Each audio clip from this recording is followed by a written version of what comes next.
Thank you for all of you for coming, and before I give you my spiel, Tucker wants to say a few words. This is Tucker Locksmith, president of the Oysterville Community Club, and he has a few words to say to you. I just want to welcome everybody on behalf of the Community Club. If you don't know much about our organization, I have some application forms here if you're at all interested in what we're doing, and what we're doing is taking care of this church building for events. No. Church. The school building. I often say that, so the schoolhouse. Just for events like this is what's important to us. And if it's important to you and you think, well, I'd like to be involved, there's the way to go. So thank you all for coming. Yeah. Thank you very much. Okay, I'm Sydney Stevens, and I'm your moderator for today, and I wish you would think of a different word for moderate. What do you call the person with a whip? That's what I want to be, and I'll tell you why in a minute. Okay, so as you know, the History Forum is a work in progress. This is our third meeting, and our goal as we proceed is to involve as many of you as possible, hopefully to make presentations if you feel that we're coming up on something you're passionate about, and certainly to assist us in a question and answer and discussion period during our presentations. And in an effort to help that along, we've changed our format a little bit this time. Previously, we have had our speakers both, or sometimes we've had three, speak, and then have had the discussion afterwards. Not so good. People sneak away. And so this time we are going to have speaker discussion, heckling. That's maybe I'll be the heckler, and then the second speaker, and then more discussion about that particular subject. So I hope I hope this works. As I say, it's a work in progress.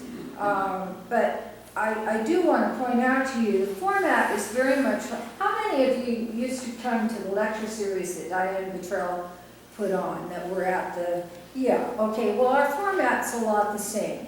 But that was a lecture series, and there was a Q&A afterwards, but, minimal.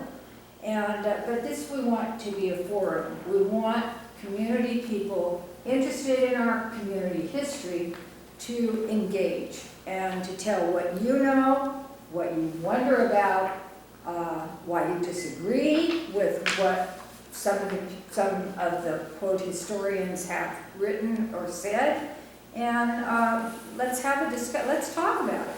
That's what we want to have happen, and easier said than done. And but you need to help us, and because we don't know what we're doing either. And so don't be afraid to hop in.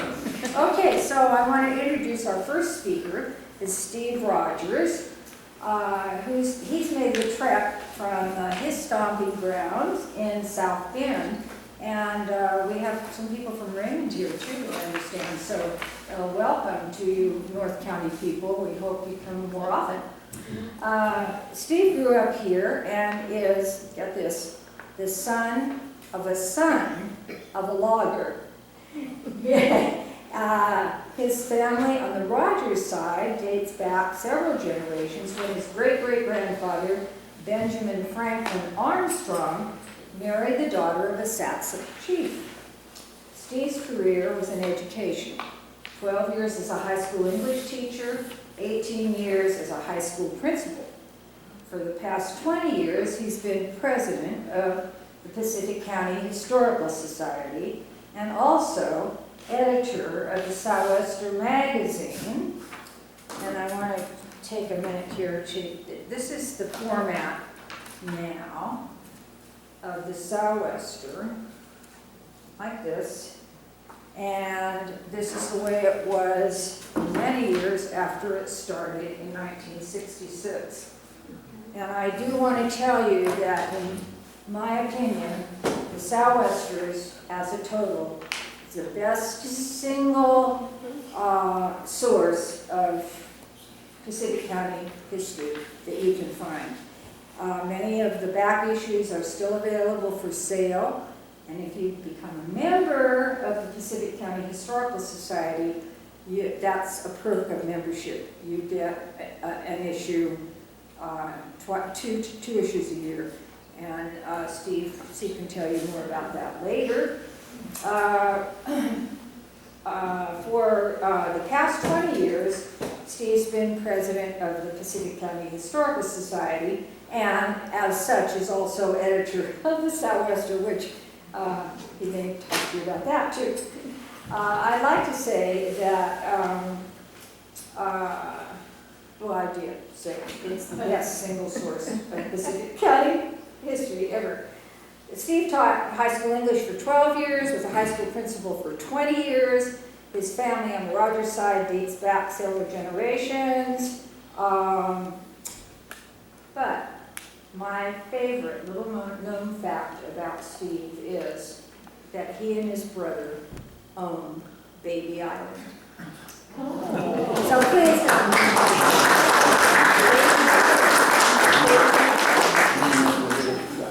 You're on. We stole it. Well, this is an honor. And the last time I spoke here, she conveniently didn't mention that I was also a county commissioner for 4 years. And I can say the last time I spoke in this building, the audience was a bit more hostile. I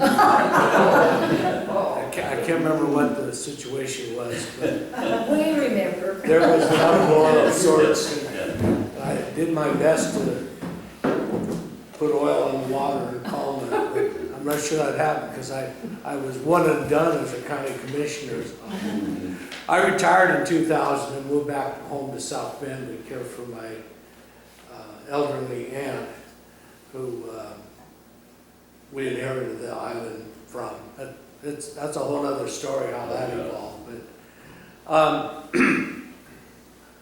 I'm here to talk a little bit about the story of Willie Keel. And the story begins with his father, Wilhelm Keel. Now, Keel's an interesting situation too, because I have heard it pronounced Kyle.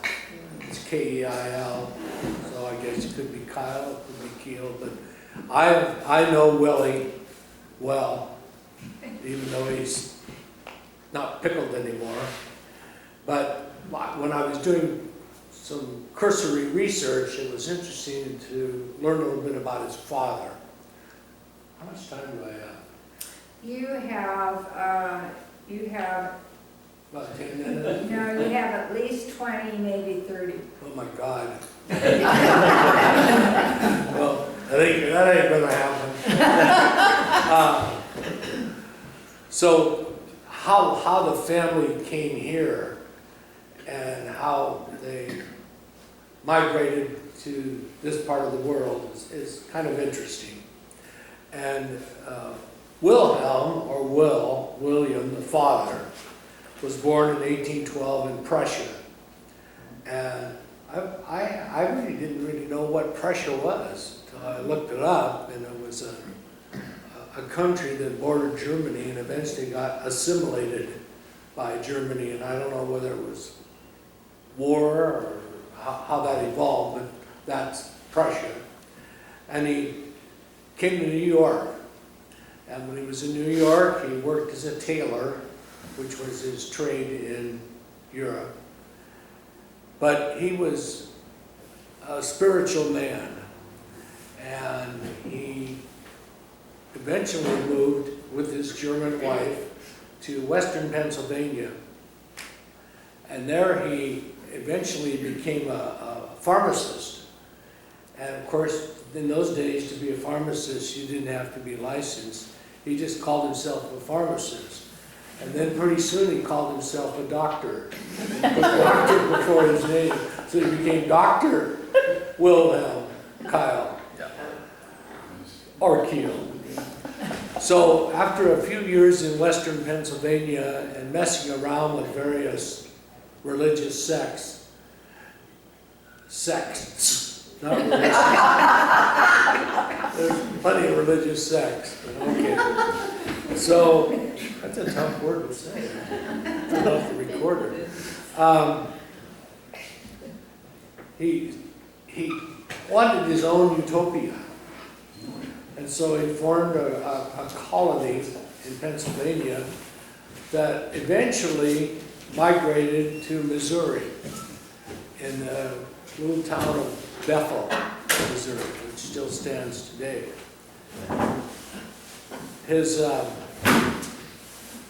Eventually he became dissatisfied with Missouri and decided to go west. And so the whole town didn't go with him, but most of them did. And that led to the story of his son, Willie. Willie was a 19-year-old who was very excited about going west. And his dad had said, okay, you're so excited about going west, you can drive the lead wagon. Well, we all know what happened to Willie. He died. As did 5 or 6 of Wilhelm's other children. 4 of them died when he got to Oregon of smallpox. Willie died. Oh gosh, my wife, when I was working on this, my wife said, how did Willie die? I forgot. I think he had malaria. What's that? Malaria, maybe? It was, thank you. I was good to have Cindy in the room. It was malaria, thank you. So Willie died, and so the dad took a wooden cot into a blacksmith, and they built a metal insides for the coffin that didn't leak. And the sect got that. As long as they don't put an S on it, I'm good. The sect had their own distillery, and this 100 proof booze was put in the coffin along with Willie, and Willie became pickled. And they sealed the coffin up and started sloshing their way towards Oregon. During the trip, the danger in those days was hostile Indians, or Native Americans, or indigenous dudes and dudettes. But the first Indians that they came across were very curious about the casket. And so he opened up the casket and showed them the kid. And the Indians were just kind of in awe. And pretty soon, all along the trail, Indians would show up. And they didn't want to hurt anyone. In fact, one of them even helped them repair a wagon. But they wanted to see Willie. So Willie helped guide them through this maze of challenges. They eventually settled, or began to settle, in what is along the Willapa River in the Menlo area, which is between Raymond by Francis, close to the Labam, which is naval spelled backwards. Those are kind of ghost towns now. There are people who live in them, but some of those towns, like many other towns in Pacific County, had schools. They were on the railroad line. They're pretty vital, actually. A little side story. There is a little town called Francis. And there was a wonderful man who died a couple years ago, a logger.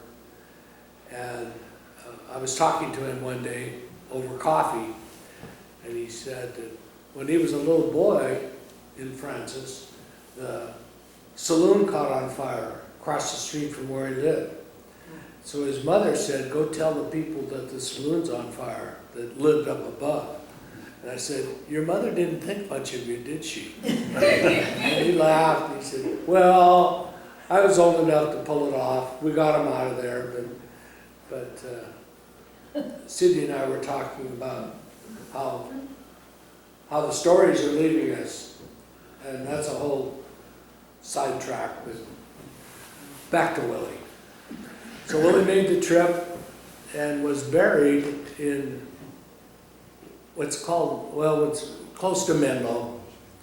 And there was a marker, a big marker there that told the story. And as they do, and as the one did that's by Bruceport and still working on getting that replaced, which it deteriorated, and several years ago, the state declared that area around where Willie is buried as a state park. Not a very big state park, but there it is. And if you get a chance to stop, there are these very nice professional, I don't know what you call them, but tell the story. I think there are 3 there. But the cemetery, which has Willie and several others buried, is up a hill through several fences and a herd of cows. And so I have a couple times had people want to go up there from out of town and gave me some notice. And the guy who runs the cows is a friend of mine. So I said, can you help us out? And he'll let them get up there. But you can't just go up there because it's gated and it's surrounded by private property. But it's very interesting that they came here, but they didn't like the weather here. Well, who does? Actually, it's kind of nice. But you have to live here, I think, to appreciate it. But, so part of the colony split off and went south. And they ended up south of Portland, south of Oregon City in Marion County, which is the same county as Salem, I believe, and formed a community called Aurora Mills. And Wilhelm was a benevolent dictator, and he was in charge of everything. He owned all the property. In fact, when he died, it was a real mess. Who got what, how it was divided. He was a father late in his years. I don't know how many children he sired, but there were many. And he was pretty much king of the hill. And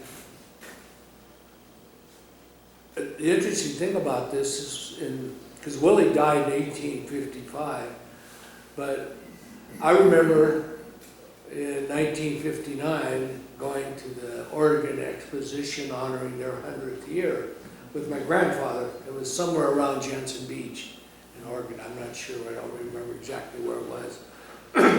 But it was a big deal, and it made an impression on me. I was 14 years old then.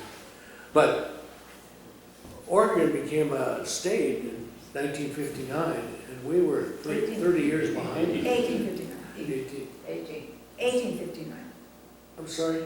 1859. Yes. You just gave us an extra 100 years.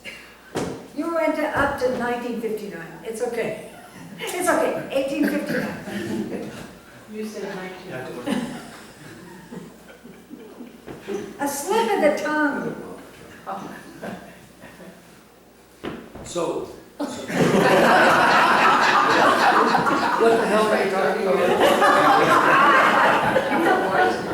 The exposition. Yeah, so in 1859, what happened? That's when they went to Aurora? No, that's when Oregon became a state. Yeah. And we were Okay, now I'm back on track. 1889. Yeah, Washington, 1889, okay. You remember that year? I love her. I just love her. I do. We've had some college arguments in the past, but it's all right.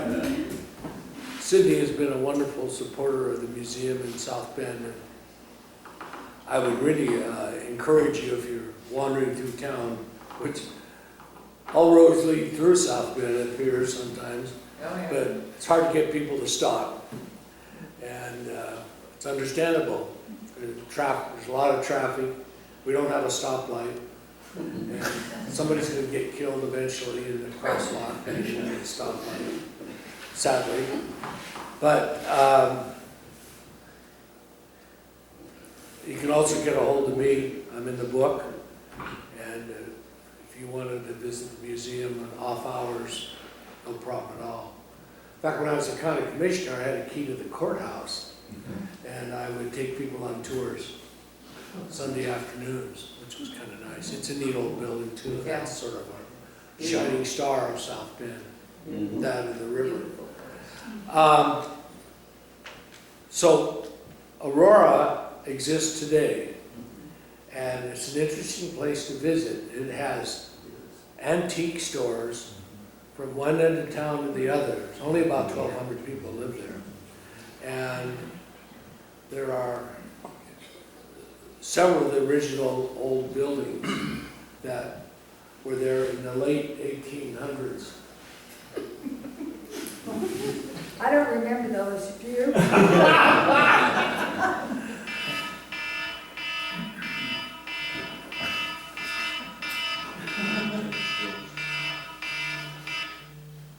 That's just helpful. I have diabetes, and I have one of those new toys where you've got a little patch here, and if your blood sugar gets high or low, you get a signal and you can monitor it. Oh, my. That was just a call. Well,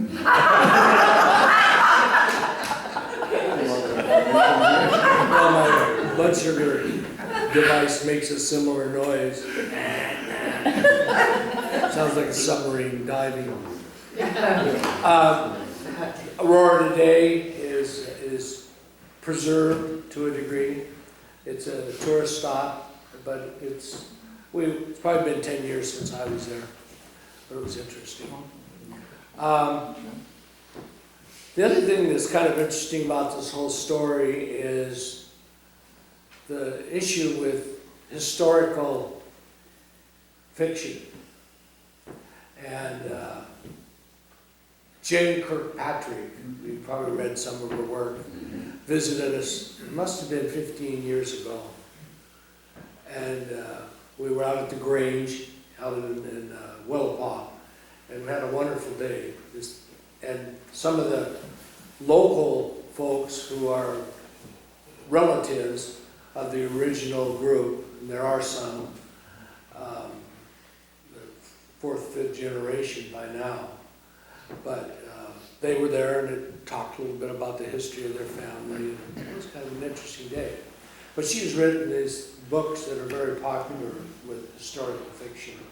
And there's some discussion about the validity of historical fiction, whether it's portrays events accurately or doesn't, and scholars dissect it. It's kind of interesting to read some of the reviews. If you Google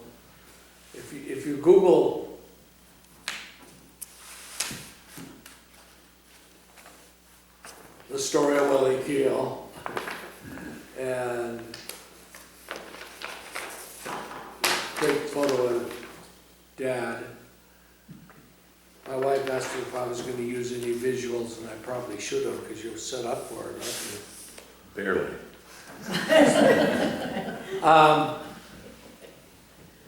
I don't have much more to contribute at this point, but it's an interesting story, and I think for the most part it's true. I did find some discrepancies. One source set a date that Aurora was established, and then another one said that, what was it? There were conflicting dates, 18 something. Okay, okay. Is this a good time to ask some questions of you? Are you winding down now? Oh, I love questions. Okay, good.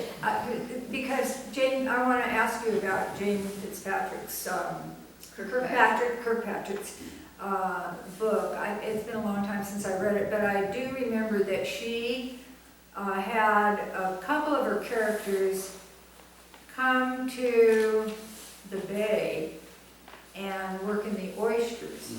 Do you think that that would have been possible? Did they stay long enough to do that, and would that have been even feasible? I would doubt that. Yeah. I as a semi-author,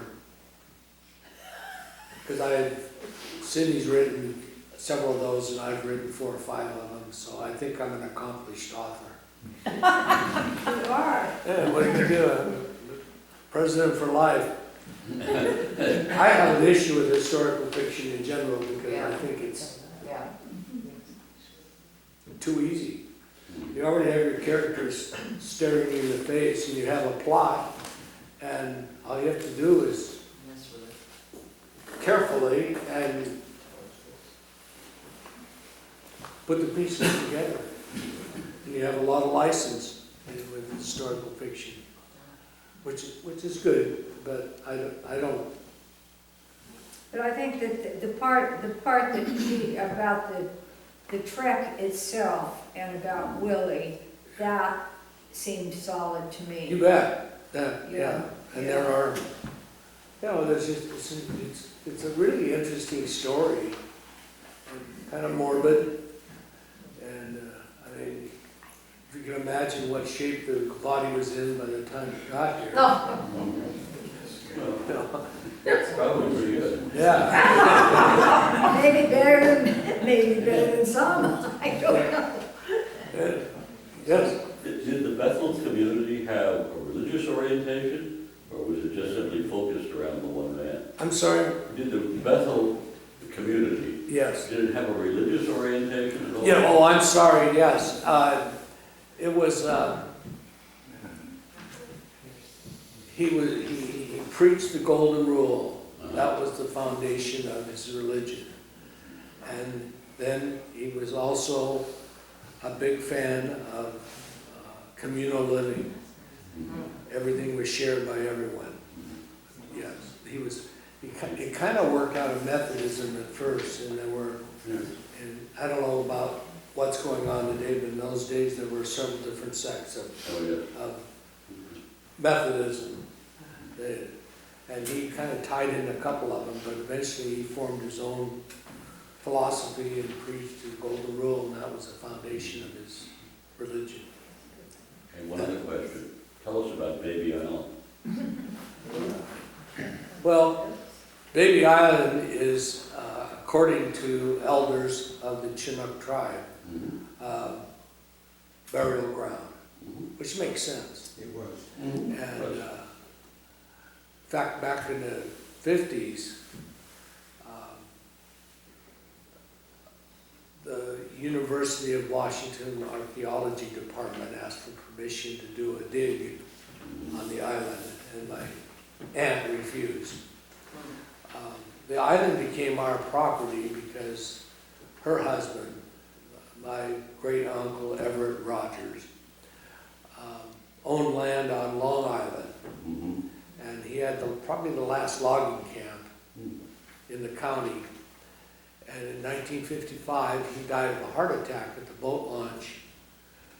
He and my dad and my grandfather all worked on the island, and it was the middle of winter, and he was worried about his equipment freezing, so he was going out to check on it and died at the boat launch. So my aunt inherited everything, obviously, including the island. The island was part of the land that he got on Long Island, and I don't know who he bought it from. So eventually she sold the property, sold the logging equipment to Olympic Hardwood Company, sold the timber to Weyerhaeuser, and kind of divested of everything except the island. And she gave the island to her 2 daughters, Bonnie and Patty, who practically raised me. And they both died before she died. So the only survivors in the family were my two brothers and me. And we lucked out. We got the island. And I think the taxes are $14 or $18 a year. And I've kayaked out there 4 or 5 times, and it's I'm not really spiritual, but you go to the back side of the island, and it's just calm and peaceful and Yeah. very special. And it's just a big rock is really what it is. And there's just about every species of tree growing on it, local species of tree growing on it, and not much underbrush and much blackberries or weeds. My grandfather was the first one that logged on Long Island. And this was before 1920. And my dad he was about 12 years old, and he talked about going over to the island. At that time, it was covered with arrowheads. At that time, you could still see all of it. Really? Yeah. Oh, that's interesting. Now, did your dad live in Diamond City? No, they had Sawlog Slough Yeah? on the east side. That was their camp. They had float houses. Oh, yeah. Okay. And he talked about going over to, what was the one across the river, or across the bay, or across from Long Island there, Sunshine. Nakata? Huh? Nakata? No, Sunshine. Sunshine. Sunshine, Oh, Sunshine. yeah. Yeah. Well, and his grandfather at one time had the ferry that went across. Right, that was a Nacelle ferry at the, Yeah, there they sell, he had the ferry that went across. interesting. I'm full of side stories. Yesterday at the museum director texted me. She couldn't call me, she's deaf. And she's just wonderful. I mean, we've had her almost 2 years, and she's just upgraded that place dramatically. She said, you need to come down there and see what came in today. This guy from Longview came in and he dropped off a postcard with a picture of Sunshine. Oh, wow. I mean, that's amazing. Yeah. Then, even better, he had this kind of a map. It's about this big by this big that showed the town of Napoleon and how it was platted. And Napoleon was at, what's that channel at the mouth of the Nacelle? Is that Chetro? Chetlo Harbor? Yeah, Shetland. where that peninsula goes out. Right. There was a guy, some investors from Portland were gonna put a city there called Napoleon. Yes. And it was platted for 100,000 people. And this thing is just beautiful. I mean, I almost hugged it, but it was too fragile. So we're gonna figure out a way to preserve it, frame it, and put it on the wall and tell the story, because that's a real story. So my daughter and I were kayaking one day. We launched the boat launch, and we were gonna go try to find the family logging camp. It was up one of the sloughs. And there wasn't enough water, and the banks were too high, so we just kept going all the way through, across the mouth of the Nacelle, where there was a beach. We got out and we had lunch. We looked around, and there were bricks all over the place. And so I go back and I talked to Vince Shotties, who was our president before me, who has since died. And he said, well, that was a town of Sunshine. And they had a smokestack on the mill. I mean, it was a very vital town. But to find a picture of it, I mean, it's a distant photo, but I can hardly wait to scan it and see what I can do with it. Well, one of the loggermans has got a home out there close to where Sunshine was. Oh, I okay. mean, you come in the other way off the Neva area, you go out there. And That whole area is fascinating. It is. And what the stories of the splash dams, and it just goes on around the spruce. I get going on stories. Yeah. Get me going. John, you had a question. I do. First of all, I'd like you to hold on to that phrase that Willie sloshed his way west.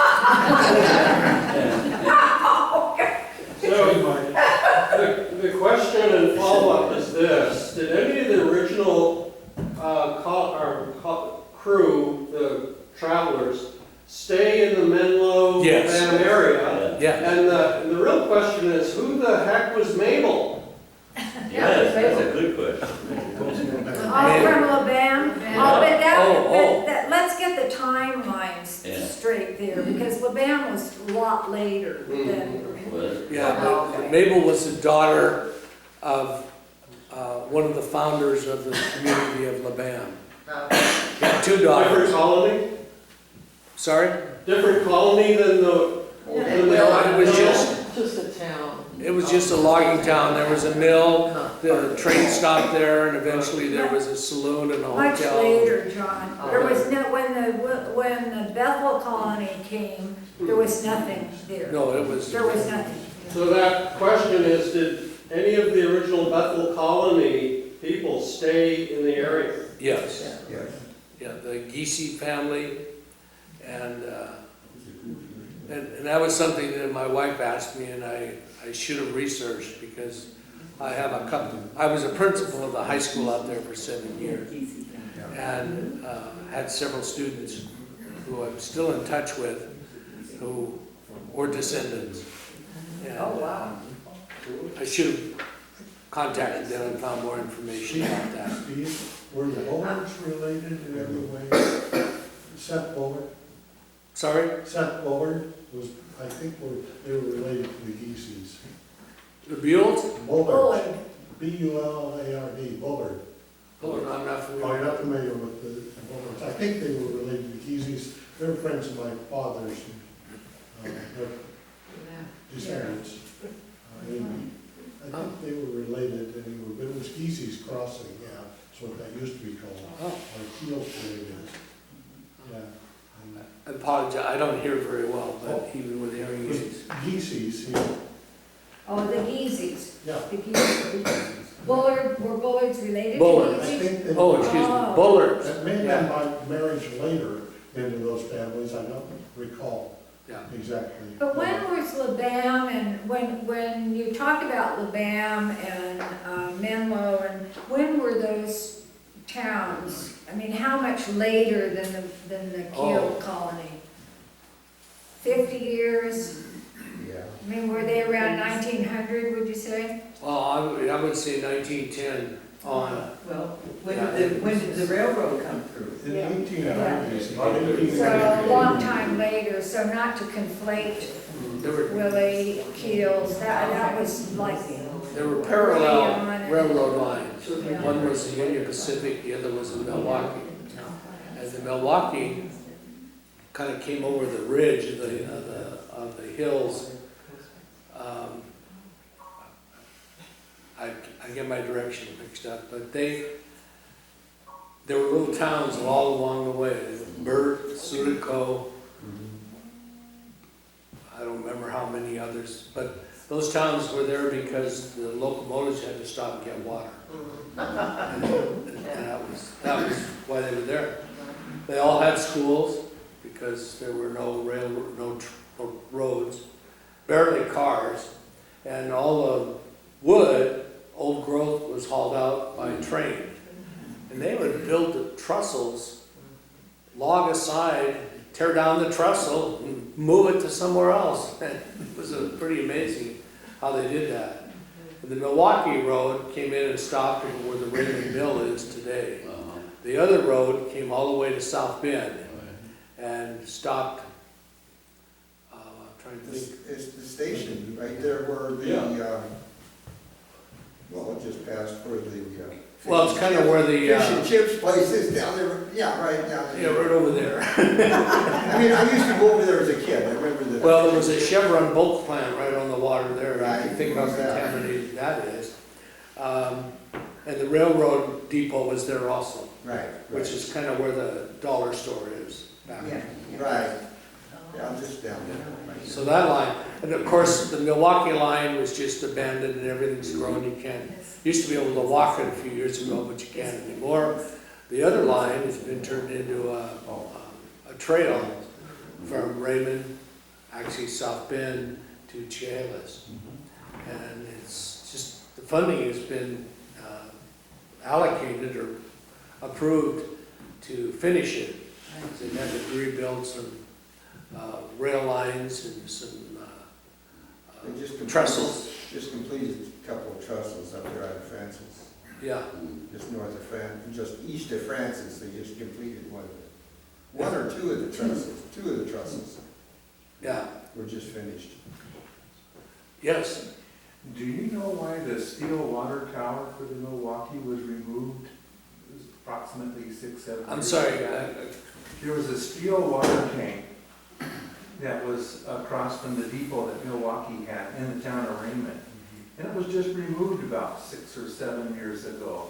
It looked to be in fine shape. It's at the skate park. Do you know why that tank was removed? Oh, well, they're still there. It's in fact, it's on Tower Avenue, and there's this big, looked like good repair water tank that isn't used. I think it might have been something to do with the city of Raymond's water system. They get their water from the South Fork, which is quite a ways away, but I don't know. Okay. I can make something up.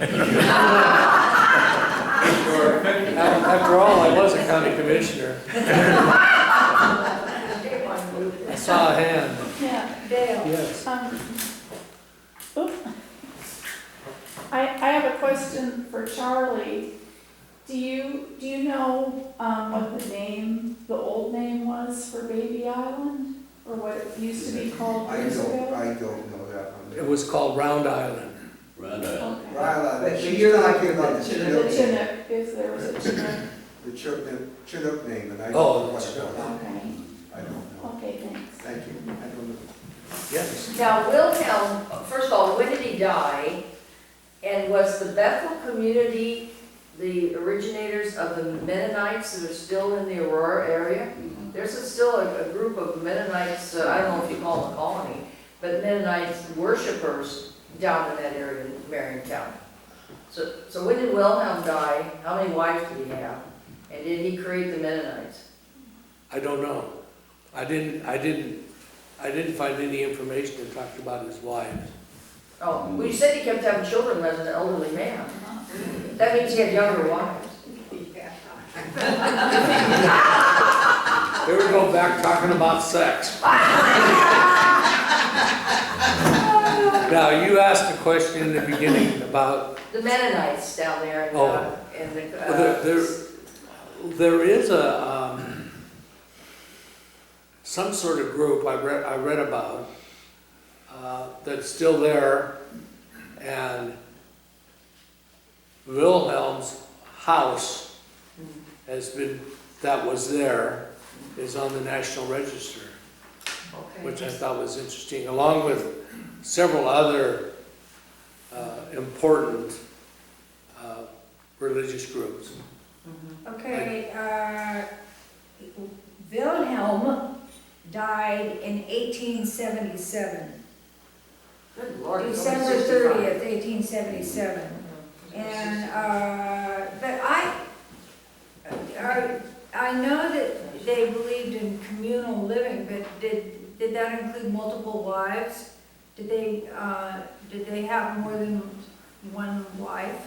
Polygamy. I didn't know I that. didn't see anything that indicated. I didn't know that. That's worth looking up. Yes.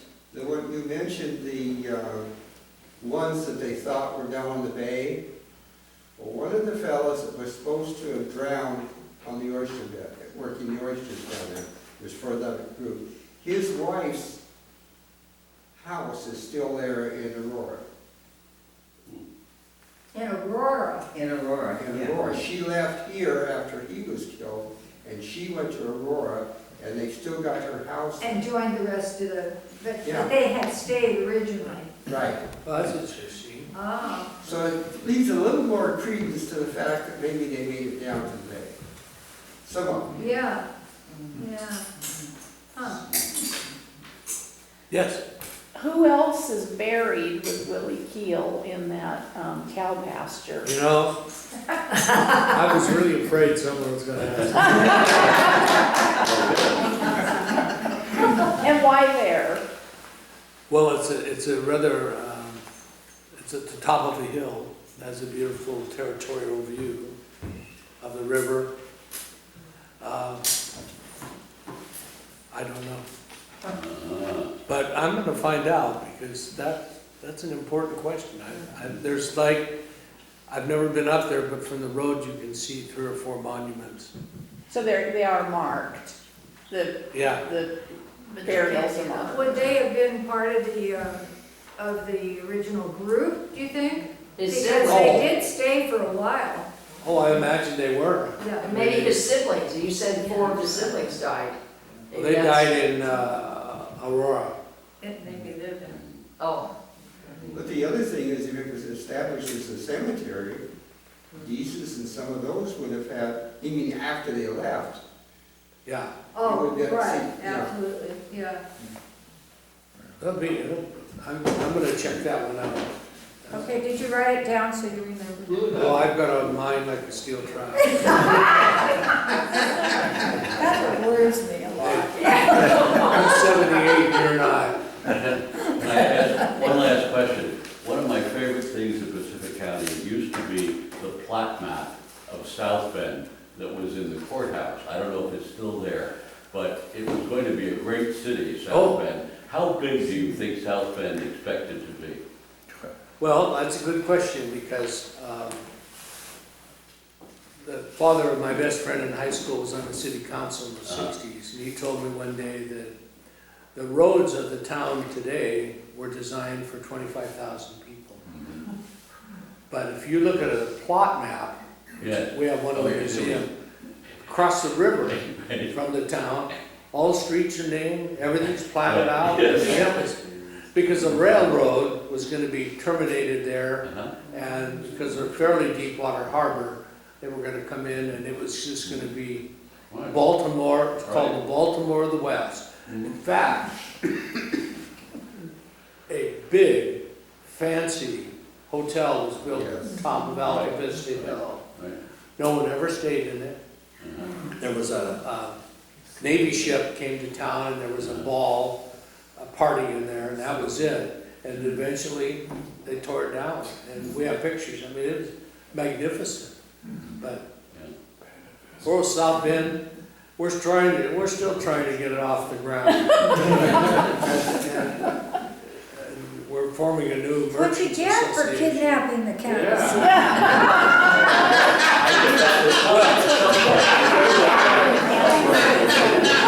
And when are you bringing them back?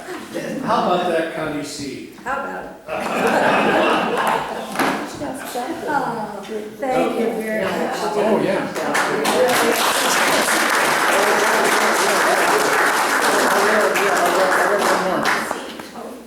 I'm sorry, no, I can ask later. I had a question for Steve.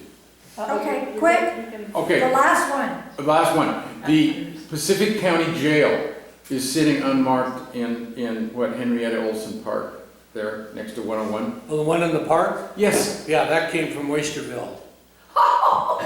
exactly. But it's a unique metal structure, and it's sitting there unmarked and molding, and I wonder if there are any plans to mark it, because it's quite It unique. used to be marked. There's nothing on the highway or anything saying what we're looking at. We have sort of, not real willingly adopted the steam donkey in the little park that has rotten logs, and working on getting that fixed. The fire engine, which is in the new, which caged, not going anywhere, which was donated. So it was given to the museum, we gave it to one of our members who repaired and put a new engine in it, and he gave it back. But the jail just sits there, and it's good to know someone's paying attention, so we will too. And you do Thank need you. to know it was the jail cell. There was a building Yeah. that came out of the building. Right. Because the Oh, they building didn't- remained here in Oysterville for a good long time. In fact, Oh. one of Tucker's relatives used it for a chicken shed. There are some folks we'd love to put in jail in the park. Well, You're off the hook. And why did it go to South Bend? Why didn't it stay in Oysterville? how many tables do you There was a have? county jail, they stole the county seat. They stole it. They needed jail. jails. Yeah, we didn't want their criminals. You know, I used to No, argue about, I'm started. I used to argue about that, but you know, I'm really pleased we made that move. Yeah, Okay. well, we are too, actually. I can't imagine. Oh, no, that's not good. Okay, so we have a second speaker and complete with electronics and things. And it's going to be wonderful. Okay, this is Michael Lemeshko. Some of you know Michael. He has a lifelong interest in Pacific County history after visiting the peninsula from an early age. Story of a lot of people. And Michael doesn't live here on the peninsula, he never has. He comes for our history forums and to participate fully from Bothell. So you need to know that. He retired as King County Metro Safety Supervisor after a 33-year career in that arena. He continues to live with his family in the Seattle metro area, making the commute here to pursue his Pacific County history interests, such as the maintenance of the Briscoe family burying ground in North Long Beach. And if you don't know about that, during his Q&A time, maybe you could ask about that. He's author of a book about pioneer Judge John Briscoe that has the most wonderful title for a historic book. It is called The Cantankerous Farmer versus the Long Beach Peninsula and the rest, wrong. The Cantankerous Farmer versus the Ilwaco Railway and Navigation Company and the rest of his neighbors on the Long Beach Peninsula. See, isn't that a great title?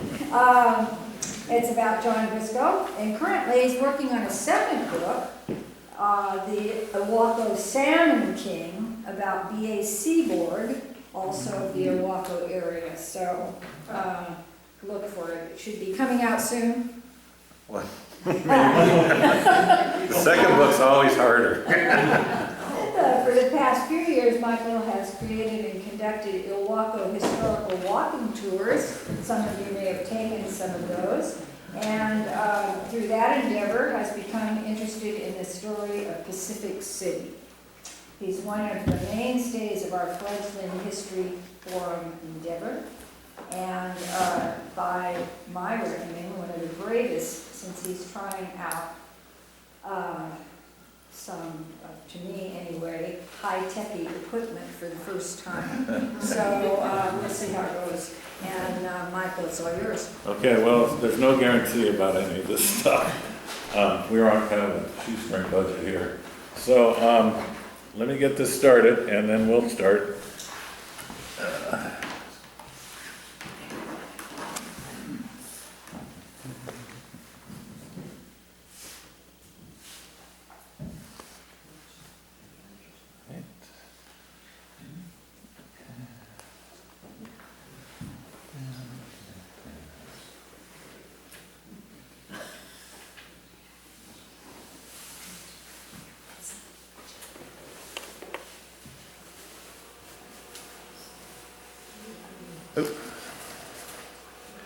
I knew this was going to happen.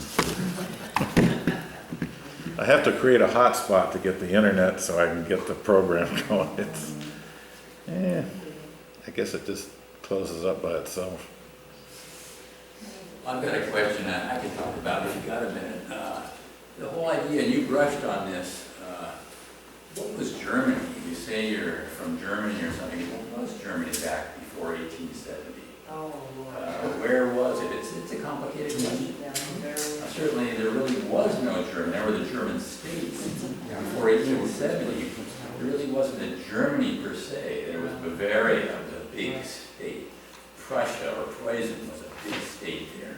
And a lot of the little states were vassal states. It's very complicated. I'd like to know the answer to that. Anybody know? Well, all I know is they said it, now, I don't know the answer exactly, but I read that it was close during the revolutionary times, and that, whether we were going to speak German or whether we were going to speak English. Yeah. Yeah, that's in this country. Yeah, because there was a lot of Germans. Here. It was like Italy before Italy, which is city-states, principalities. Yeah. Oh gosh, Schleswig, Holstein, the British, the British royal family came from one of those principalities. The Windsors didn't come from Germany. There was no Germany. They came from My principality. great-grandfather's citizenship papers, he wrote that he was from Schleswig. Yeah, Yeah, not German. right, yeah. And it wasn't German when he left, it was Danish too. That's another issue. Things did mess it up. Yeah, Italy, I think, was formed before Germany was, but not by that many years.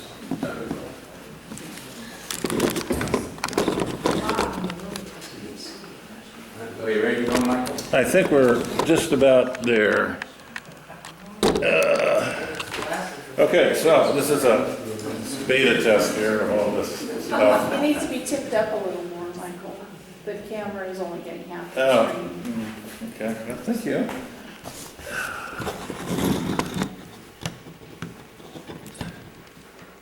Maybe that'll get it. Okay, so it's kind of a hard act to follow. Afraid I don't have quite as many jokes. But I do want to talk today about Pacific City. Sydney asked me to do this, and I was a little bit hesitant because I know a little bit about it, but I didn't know a whole lot about it. So I did some crash dive researching, and I put together this little talk, and mostly it'll be a synopsis about how Pacific City got founded and its demise, and then the other half is I'm going to try and answer the question, where in the world was Pacific City? Because I get this question all the time when I was doing a walking tour. And well, it's down the road a piece, just follow the road, you can't miss it. Well, there's nothing left of Pacific City, not a thing. So that's what I hope to accomplish, and when I did a little beta with Sydney, and there were more questions than I had answers for. So disclaimer number one, I don't know all the answers, but maybe we can figure it out. I mean, you never know. So the story of Pacific City begins with a sometime missionary and Indian agent who staked a donation land claim on the bay behind Cape Disappointment. His name is Dr. Elijah White, or it was. White had seen this harbor in 1837 when on his way to become the resident physician at the Methodist mission run by Jason Lee in the Willamette Valley. He had medical training in New York prior to coming west. White seems to have been an oddity in a mission enterprise, but a good promoter for Northwest settlement. He left the mission after falling out with Jason Lee, went back to New York, and came back in 1842 at the head of the first sizable body of immigrants to arrive in Oregon. He had 112 persons in there in total in that one. He followed this occupation, organizing immigrant trains for the next several years. So it must have been in the back of his mind the idea of founding a port city at the mouth of the Columbia. In 1849, he arrived in the area of the future Pacific City with a party, many of whom were from Ithaca, New York. Okay, there's the first double. These included Edward Loomis, the older brother of Lewis A. Loomis, and I have a picture of him too, the future railroad baron on the peninsula. And then there was Charles Stewart and J.W. Russell. Russell was involved with establishing the oyster industry at Bruceport. So Edward Loomis and Stewart formed a partnership and established the Pacific Milling Company. It was the first steam sawmill in the territory of Washington, and it was built at Pacific City. Another source states that J.D. Holman was the third partner in that sawmill venture. So White platted the town of Pacific City, and I think it was in about 1850. The records are not all that great. He soon attracted his first settlers to live in Pacific City. And I'm going to read you a little story from the Sou'wester, which, by the way, has so many great stories in it. I wish I could start at one end and just keep reading the whole thing. But I was going to ask you, Steve, is there any plans to put it online? Yes, we have up until I started doing them, all on CD. And Oh, we can okay. put them online. That'd be really, I mean, that would really be fabulous if people can just, So recently, we have them from we have every issue from 1966. that's awesome. Wow. I So- said, duly noted. Oh, wow. So there was Henry Feister and Mary Jane Feister. And she was the former Jane Addams. Is that a dog? Yes, I believe it is. They got a great history here in Pacific County, but I'm just going to go through a little bit that relates to Pacific City. They met White while traveling by ship from San Francisco to Astoria. White persuaded them to take up a residence at Pacific City and gave them or sold them 2 lots to secure their participation as the first residents. Oh. In December, this is 1849 now, the Feisters crossed the Columbia from Astoria to the mouth of the Wallaca. There they were welcomed by John Edmonds Pickernell and were his guests for a week. Feister was a tailor by trade, and though he was skillful with needle and scissors, he could scarcely drive a nail or saw a board. But he was determined to move to Pacific City, and the only place they had to move into was an abandoned cabin. And there was neither door, floor, roof, or chimney Oh, wait a minute, in the entire place. So the first thing to do was to set up his cook stove, which he did, and he brought it from San Francisco. And then he put a few poles over the corner with shakes on them on which to place their bed.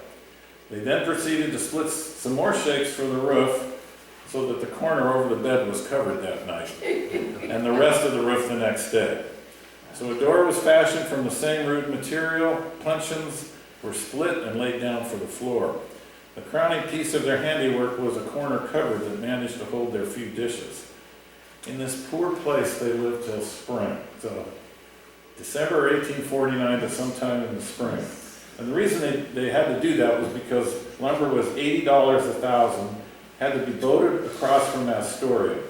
And in the stormy weather, crossing the Columbia was a costly and perilous undertaking. So here's the part I like. Dr. White went to Portland on their first arrival at Pacific City. He left them. Feister sent his money with him so he could put it in a place safe, expecting the doctor would return in 2 weeks and bring supplies for the winter. But due to conditions beyond his control, the doctor did not return until 2 months had elapsed, and they had run out of food. So they were able to buy a few potatoes from the local Chinooks. When those were gone, they lucked out and a ship came into the mouth of the Columbia from which they purchased flour in a wooden barrel. Upon opening it, the flour seemed to be a solid mass of mold. On digging into this, they found that in the middle of the barrel was a cylinder 8 to 10 inches across that was still white, but resembled chalk, and they had to dig it out with a hammer and a chisel. This flour, pounded and wet with water, was soon all they had to eat. They lived on this for several weeks, but Mrs. Feister said, quote, "We did not starve nor get blue either." So one day, John Pickernell came to see them to check up on them, and they twisted off some of this bread for his dinner. The tears rushed to his eyes when he found that this was the best they had to eat. And hurrying home, he brought back some flour, potatoes, and a large fat salmon. And you think they would have been able to catch their own salmon, but apparently not. These luxuries were highly appreciated, and next morning, Pickernell invited Feister to accompany him in his boat to the Clatsop Plains, and they came home with pork, flour, sauerkraut, onions, butter, and cheese, which called forth the characteristic remark, quote, "We feasted on that, but we made it go a good ways, you bet."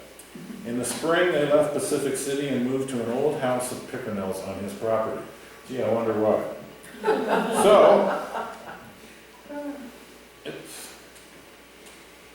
So investors soon followed the Feisters. On April 20th, 1850, J.D. Holman bought a sizable chunk of the new town for $3,000. This sale included the following parcels: lots 4, 5, 6, block 44, and lots 2, 3, 4, 5, 6, 7, and block 33, plus 27 other blocks. So he bought about a third of the plot. And $3,000, according to some of these internet calculators, is worth about $118,000 today in purchasing power. And by the way, Holman was one of the California gold rush folks, and he did bring back some money.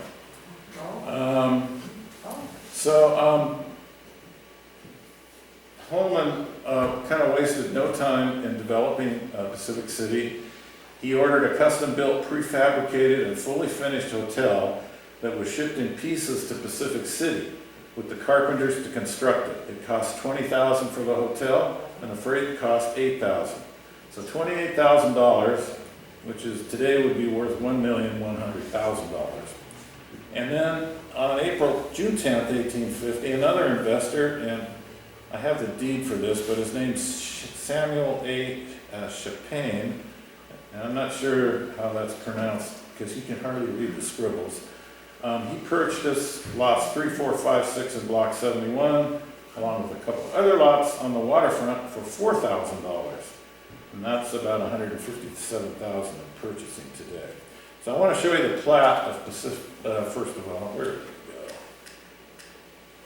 go? The plat of Pacific City.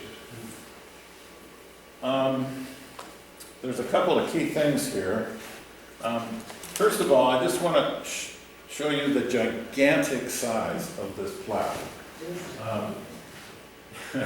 He wasn't shy about trying to make some money on this. It's like huge. But he did have in here a pier that was going to be built. This is theoretically the shoreline here. And the plat map is incomplete because there is a headland that continues further on. Now, I kind of went by these two deeds. This is the original deed from White to Holman for all those blocks. And this is a deed where White bought that lower part of that headland for $1,000 from White, and it wasn't part of the Pacific City plat, but he wanted that for a reason. At least here's my opinion, because that's where he wanted to put his hotel, and that's where I think the hotel was, in fact. And I'll go into that in a little bit why I think that. So let's see. Okay, so I also did a little scribbling. Those are all the blocks that Holman bought, and the two yellow ones are the ones that Chapin bought, and the one that the Feisters were in is over here. So, oh, by the way, yes. Is this relatively flat, do you know? No, these plat maps have no basis in reality as far as topography goes. It's on the hill, like a hill. It's on a like hill, this. it's a big hill. Yeah. So it's not very realistic, but if you're back in New York and you're Dr. White back there going, look at this place, you'll make a fortune. He got people to buy sight unseen. So, it looks great from the 20,000 feet. So this plat map was so anyway, I just thought it would be fun to see the distribution. But some of the wait a minute, some of the lots are in the water. Yes. I mean, So, quite a few, you can't build there. Think about Astoria. Astoria was built over the water. So my thinking is that this is for future expansion over the water, Uh-huh. because they're gonna fill this in, and put some piers up, and eventually, those will be viable lots. Okay. That's my interpretation. They sold 2 of them in the water, I see. Yeah, that's, 2.5 there. see this, you might want that for a sawmill. That's what I'm thinking. Yeah. So, yeah, it's quite an ambitious scheme he's got going here. The other thing I wanted to say that this plat map was drawn by Washington Hall, who has kind of a nefarious, well, he doesn't have a very good reputation, let's put it that way. He theoretically was a surveyor. He's mostly remembering for platting the town of Chinookville when he engaged in selling real estate and groceries. He was considered a person without merit by the Chinooks and some whites. In the Tansy Point treaty negotiations with the Chinook in 1851, the government agent Anson Dart agreed to remove the settler and land speculator Washington Hall from their lands, and he left Pacific County in 1860. Who is that? That Washington Hall.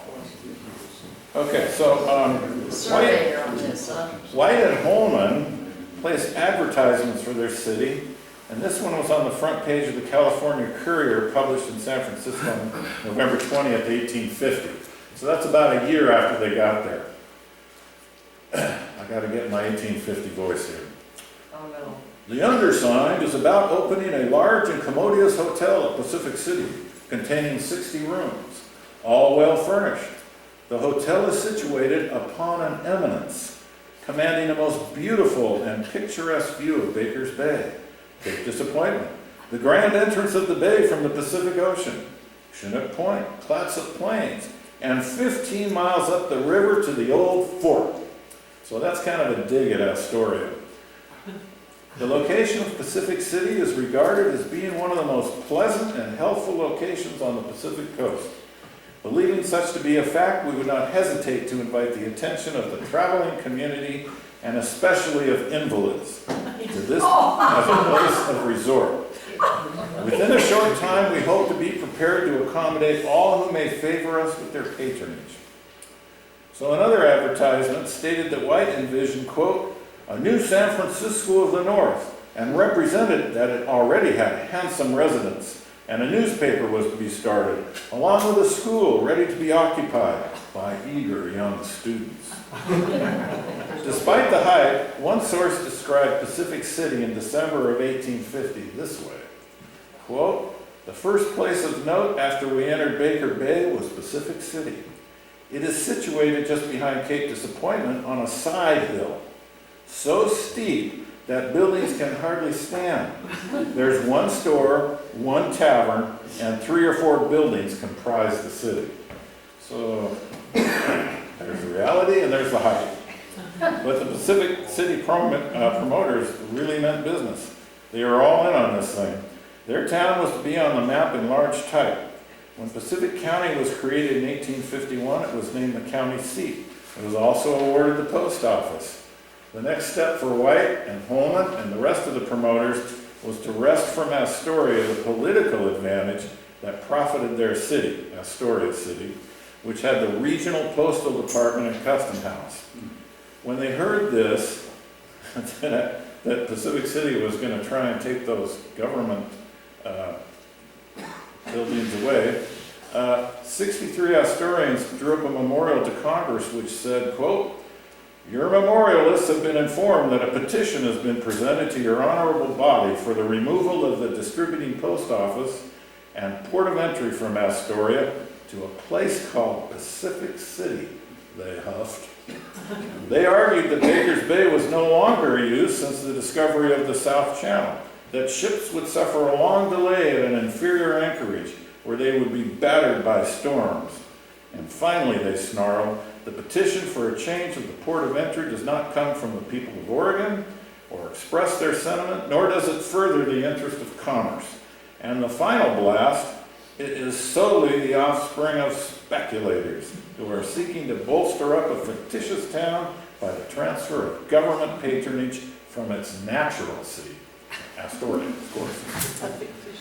This argument was abruptly decided when the federal government announced that a new military reservation would be established at Cape Disappointment, and it would include the town site of Pacific City. Oh. What is interesting is that while White was busy trying to sell lots, it appears he was trying to convince the federal government that his property should be part of the new military reservation at the Cape, along with the outraged folks of Astoria, who also lobbied the federal government to incorporate Pacific City within the reservation. In any event, the president agreed with White and the good people of Astoria. On February 26, 1852, an executive order was issued reserving the area for the new fort. While White may have petitioned the U.S. government to include his donation land claim in the reservation, there's no solid evidence that he in fact did, or that he ever received compensation for his loss. However, he was able to sell quite a number of blocks and lots at Pacific City. Although again, there's not been any credible research that I could find as to the actual number he sold. But based on my limited research, he did make a pile from just the 2 sales that I found, and there were others, of course. He sold quite a few. Further inquiry is warranted. I keep putting that in there because this is a whole thing that actually anybody can go and figure it out. Because all the deeds for this, or most of them, are online. And, you know, on a rainy winter day, it's really easy to get online and get lost in all the deeds of Pacific County. And that's on FamilySearch.org, and it's free.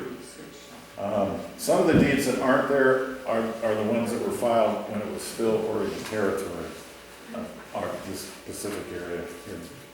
Okay. And I just wanted to add that when that town was taken over, of course, Holman lost his shirt. He petitioned the government for compensation, and it took him years to finally be paid for his losses, but only about half his original claim.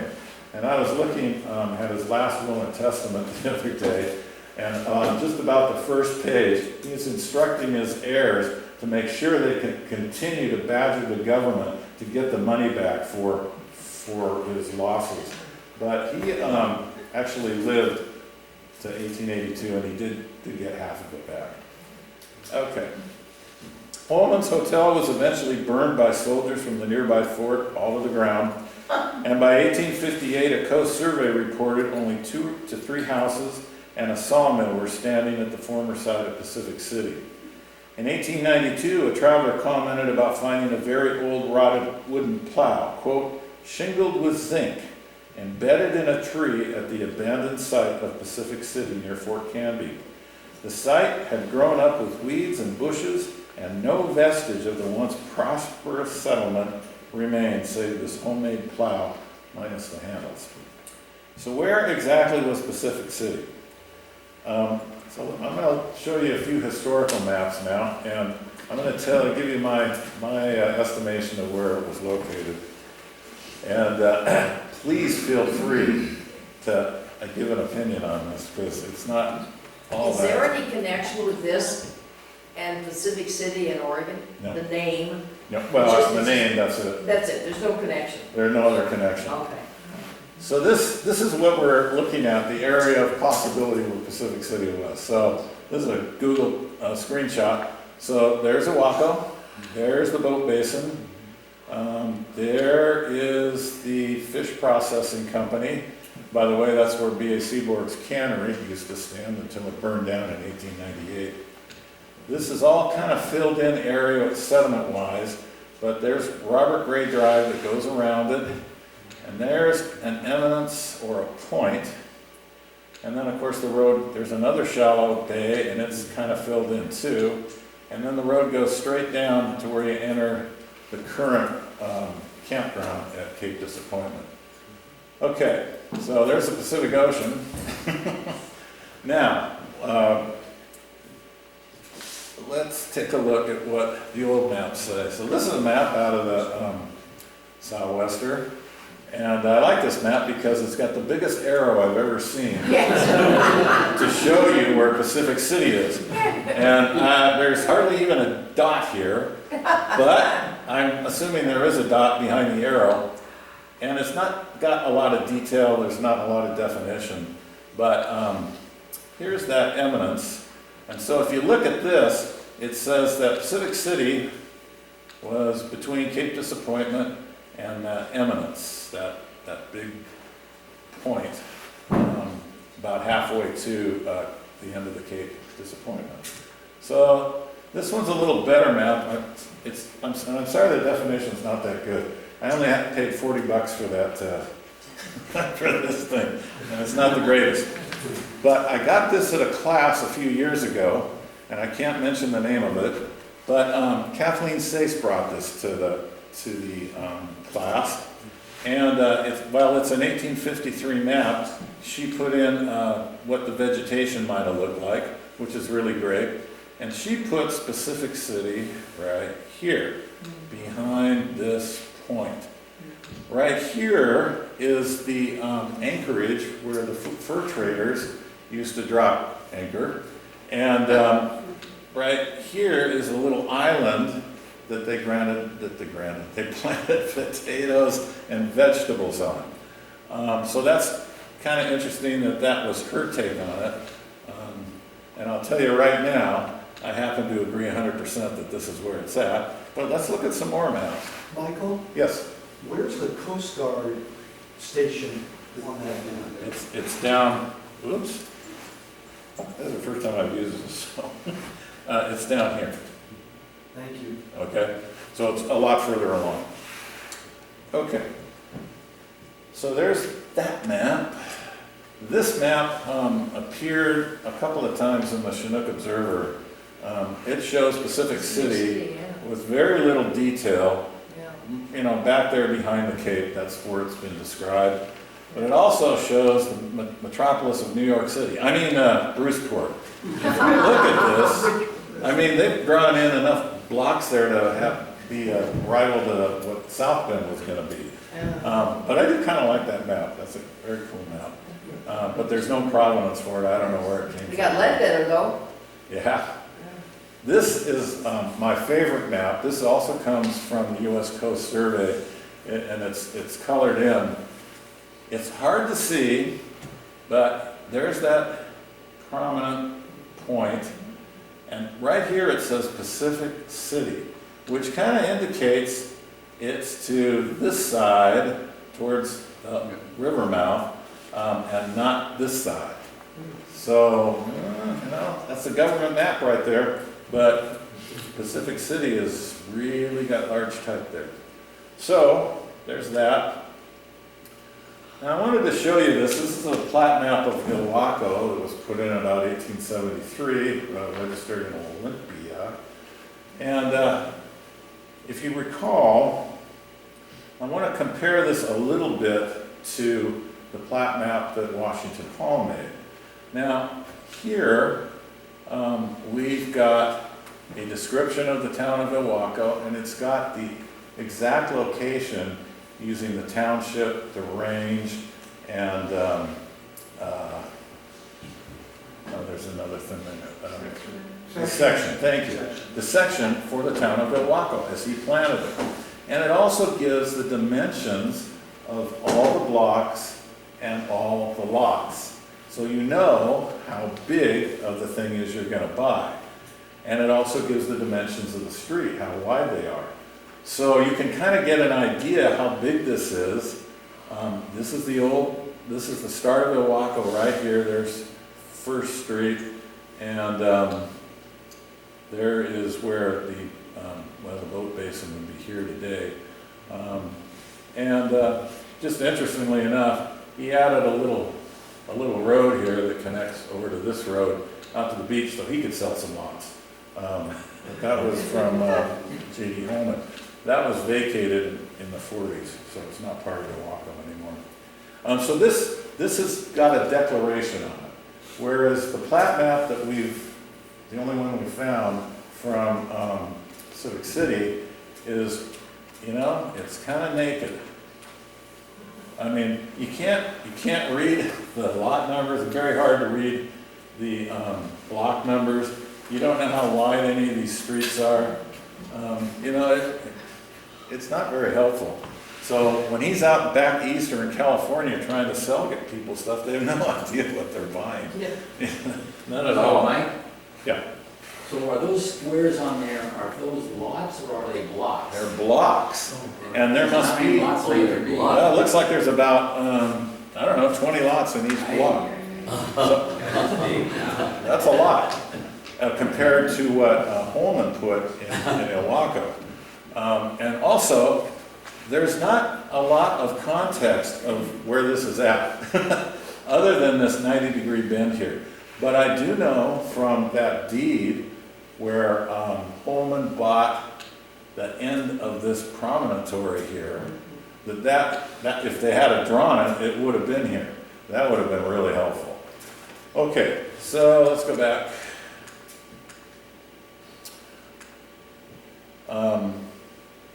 Yeah.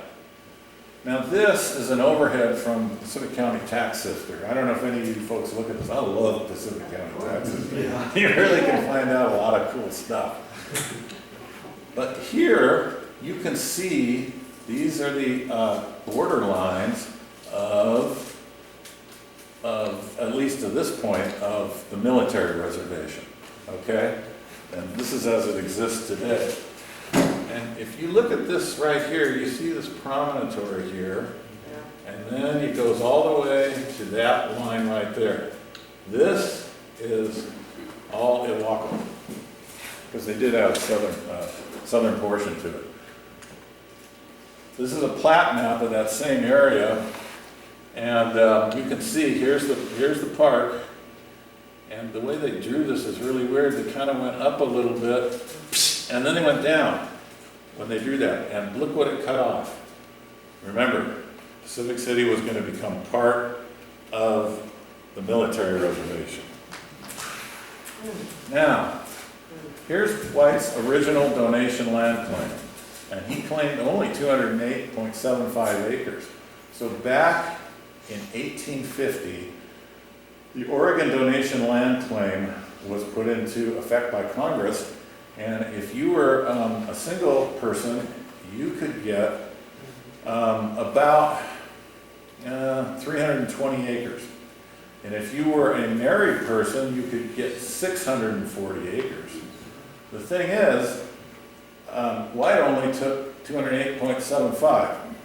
But once you got those acres, you were supposed to stay on that land and prove it up, and put some agriculture in, and you had to get testimonials. You had to live there 4 years, and you had to get testimonials that you actually had done this from your neighbors before you could get a patent issued by the federal government and signed by the President of the United States. So here's White, and he's selling these lots in 1850, right after the law was passed, and he doesn't have title to this land. Yeah. He has possessory rights because he started the possession process, but he can't give anybody any title to land that he doesn't own yet because he hasn't had anything delivered to him. Now, see, I'm giving you my editorial opinion here. I haven't dug deep enough to really prove that, but I think it's true.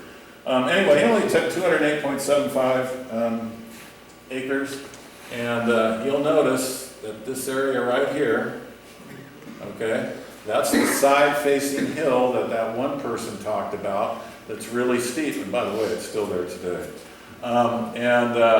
That's the eminence that Holman wrote about, where you could see halfway to, I don't know, Japan, practically from it. But from here, you know, he's right, you can see out to the river, and you can see over to Oregon, and you can see up the river quite a ways, so it must have had, it was a perfect spot for a hotel, and that really did have a nice view.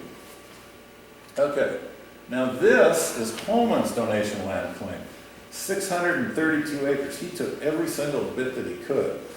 The original city of plat of Ilwaco only took a very small portion of all the land that he got. I mean, he by the way, 640 acres is a mile square. Think about that, a mile square. That's a whole section.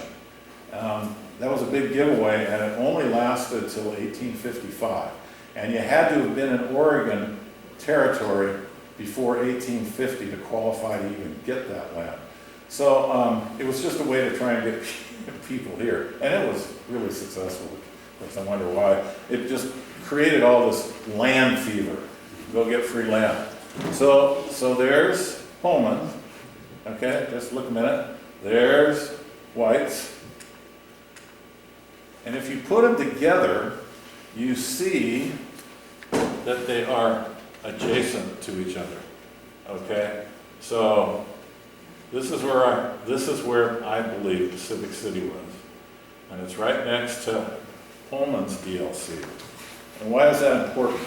Well, you always try and go for primary sources when you're trying to prove some historical fact. Too many times you read these books and they don't have any attribution to where they got this information. So I always like to have some primary sources, and I mean contemporary sources about where this was at. Frederick V. Holman was the son of James D. and Rachel Holman, who did this fine DLC. He was born on 8/29/1852 in the Holman House at Pacific City, in the hotel at Pacific City. He didn't remember it, but he was. And here's what he wrote about it. Quote, "For a time, it seemed that Pacific City would be a large and important place.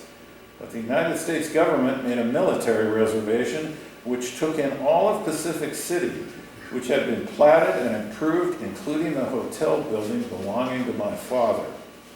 Believing in the future of Pacific City," and this is the important part, "he had bought the possessory rights of the first locator and his claim that adjoined Pacific City on the east, where the Holman donation land claim is now situated."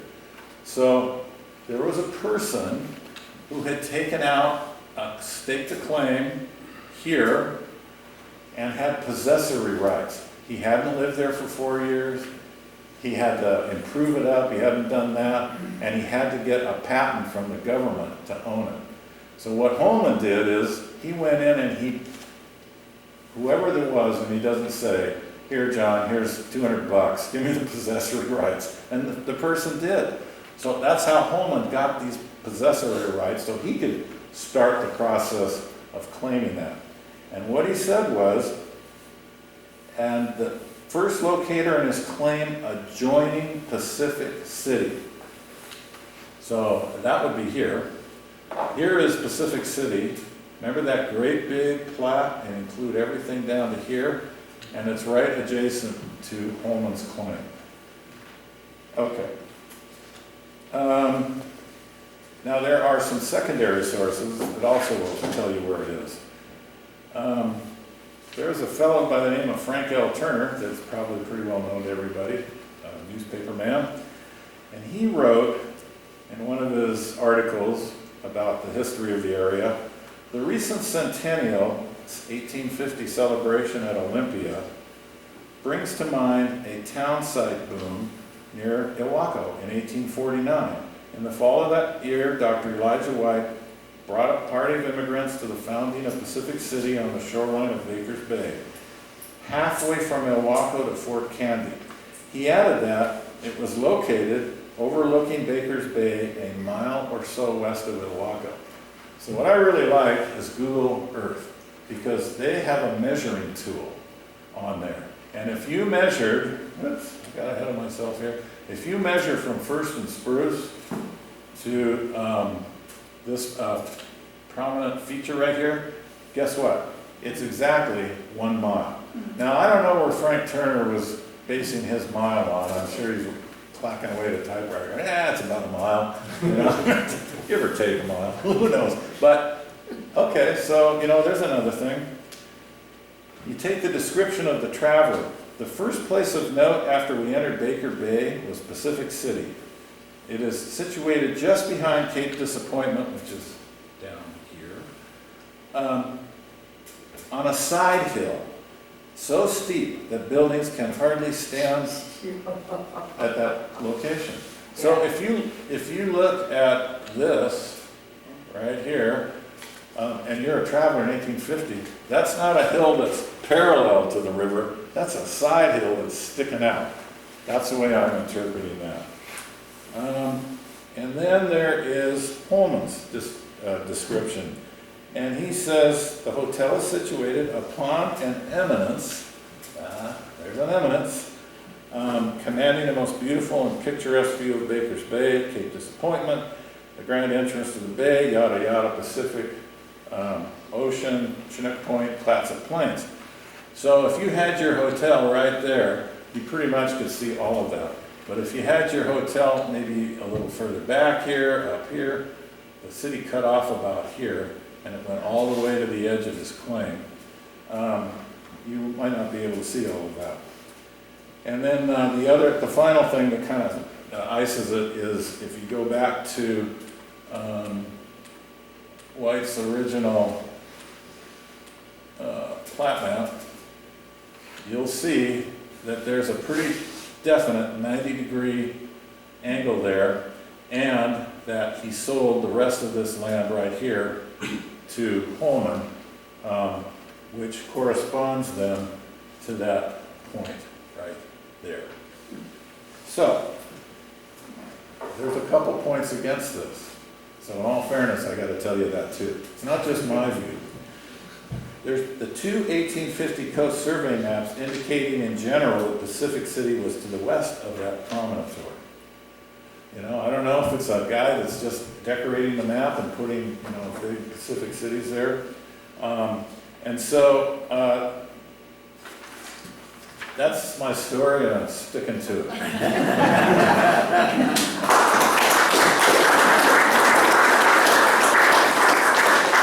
I had a couple other things to say. So I do this for fun, this is what I do for fun. I like to research Pacific County history and find out things that are forgotten, or things that I've never read, pertaining to it can be anything about the county. And it's sort of like finding a nice agate or a gold medal piece, or whatever people do to have fun. Well, this is what I do to have fun. My wife thinks I'm crazy, and she's right, but it keeps me out of trouble. And there is just so much here that's the rocks have not been turned over because, let's face it, it's an isolated area. There's not a lot of PhDs trying to do their theses on Dr. White. What we have is we have local folks that are doing this research. So, obviously all of you are interested in this history. And I encourage you to, start digging around a little bit and seeing what you can find. I mean, it really is kind of a satisfying thing to do, especially when it's raining out. There's, what am I gonna do? It really, you get lost. Yeah. Did the Leisters ever get their money back from Dr. White? That's a good question. I forgot to tell you this. So, one source has it that the Feisters were given those 2 lots at Pacific City. And I was just going through the deeds, and looky here. The good doctor sold them the 2 lots for $100, because there's the deed. But don't feel bad for the Feisters, because about 6 months later, he sold them for $600. So he got his money back. So he really has nothing to kick about. And the other thing is, like on all these lots that White sold, he made a fortune. I mean, seriously, he made some good money. All these people from California and maybe back east, they were paying with gold, real gold dollars. Not bank drafts, it was gold dollars. And he really believed in this. This was not a con. He believed it. Well, it was a con. It was a con because... I mean, from his point of view. Oh, I forgot to show you something here. Oh, I'm sorry. It's a con because... So here's me driving on Robert Gray Drive. And you'll see here, these are the boundary signs for Cape Disappointment State Park, formerly Fort Canby. And when you get a little bit closer, this one says you're leaving, because I happen to be eastbound. And this one says, you're arriving. If there's one thing I want you to remember from today, when you drive over there and you're on the south side on Robert Gray Drive, and you come to see this sign, you're coming this way to the park, welcome to Pacific City, we're glad you're here. Okay, and this one, because thanks for visiting Pacific City, because that's the eastern edge of Pacific City, the plat map. The other side is the donation land claim of Holman. And if we could get a marker, you know, you've just entered Pacific City. Where I live up in Bothell, we've got the town of Grace, which is like 50 feet. Somebody decided to make it Grace. It's the funniest thing I ever saw, but they have, welcome to Grace. And you know, 50 feet later, thanks for visiting. So it's pretty good. Is it possible to walk out there, to walk out to this area? Well, here's the thing. What is I it? keep hoping some ranger from the Cape is gonna stop in on one of these things, so I can get an escorted tour. That's a huge hill, which is why it's kind of a con. Those aren't buildable lots. No, no. They're just not. And down here, I don't know how they built, you know, the description is houses that could barely cling to the hillside. There's a reason for that. So yeah, the other thing I'd like to get sometime is on a boat ride out so I could look at it close up. The only way to actually prove what I just kind of proved is to go and see, you know, they burn the hotel down. I bet there's thousands of old-fashioned nails in the ground at that location. The other thing I read was the bricks that were fireplaces, that we used for fireplaces, that people took them with them. So they're not there, and they used them for their houses, you know, in Oahu and stuff. So it's remarkable that there's no record of artifacts from the sawmill or the hotel. Well, there actually is. So the sawmill boiler sat there in Pacific City for a while, and then it was going to be taken up to, I don't know if it was South Bend, to be put in another sawmill. The Nakata area. Or Nakata. Yeah. But I'll tell you one thing, when I was researching Seaboard, he built a cannery at, okay, I'm getting a brain, you know what, at Bay Center. He built a cannery there. And it's said that he used the boiler from the old Pacific City mill, and that eventually, after he abandoned that cannery, the floor rotted underneath and it went in the water. And then somebody else, and I can't remember who it was, retrieved it, and then it went to Moorhead Park. And then it was lost. I don't know what happened after that. Well, was it Moorhead Park not too many years ago? Because I can Yeah. remember that. Well, it might have been quite a many years ago, but I do remember it. Yeah, but Yeah, where I is it? don't know. So, you know, they did want to do it, but I read that they floated it down and up the Wallicut to get it over there, and it's kind of been lost in the midst of time. So that's kind of fun. Yes? So, when did they move the county seat from Pacific City to Oysterville? Oh, there was several. Yeah, what's a Chinook after? Oh, at first it went to Chinookville, Yeah. where Washington Hall was. And that was hard for a lot of people to get to. I don't think the people came to the commissioners' meetings. The commissioners couldn't get there because most of the people really moved this way. Yeah. And so Chinookville wasn't very successful. Then it was at, where was that? Who was the guy that had the first school on Baker Bay? Was there for, I don't know, I'd have to look at it, for one meeting maybe. And by then, Oysterville had been established, and so they moved to Oysterville. Yeah. So, there's another little rabbit hole to go down. The great boiler hunt. So yeah, so there's plenty of unanswered questions about Dr. White. There's plenty of unanswered questions about all kinds of stuff here. in Where did he Pacific die? When and where did he die? We don't know where he died, but we do know he did. He left the Oregon Territory and disappeared. I was gonna He say. didn't send it to the heaven for all I know.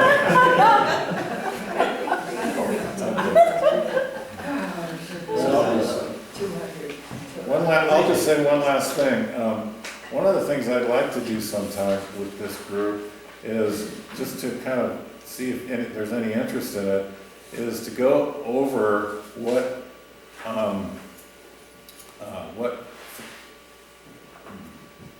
let me see.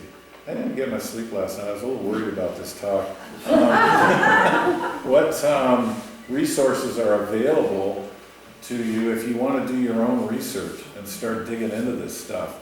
Because Sydney uses a lot of resources. This Sou'wester is one of the very best. The second thing that's really good are the newspapers from the Times. They're fabulous, and they're free online. You can look at all sorts of stuff if you want to start reading, and you find out all just amazing little things. The newspapers a lot of times are the only things that are really documented, the only areas that things are documented. The third thing is, there's been a lot of books written, and there have been some other information that you can get through the government. Oh, I almost forgot. See, there's the sources that I used. And this one right here, Pacific City, Almost But Not Quite Real by Sydney, this is the best of the lot on Pacific City. And it's really well written, and it was in the Chinook Observer a year or two ago, and it's really funny too. It's got a lot of good quips. But there's this one here, Christmas on Baker's Bay, is in the Sou'wester, and that's excellent about early Oahu. Washington County Land Records, Washington State Archives, but the Mormons went in and they took a picture of every one of them, and they made it free. You don't even have to join Ancestry. You just go to FamilySearch.org. Office of Coast Survey, tons of historical maps. U.S. Department of Interior, Bureau of Land Management has got those really cool computer-generated maps of most of the donation land claims. So you can really kind of get a sense of where they were. So anyway, all right, I'll shut up. That's it.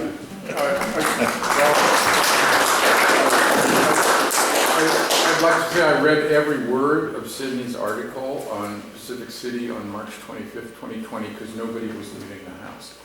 Oh, yeah, because we were locked down. We were all locked. That's 2 weeks of the pandemic lockdown. Disgusting. Oh, there you go. Yep. There you go. Do you want to Okay. adjust your camera? Yeah, oh, it's time now to turn it off before the tomatoes start falling. Anyway. Ta-da!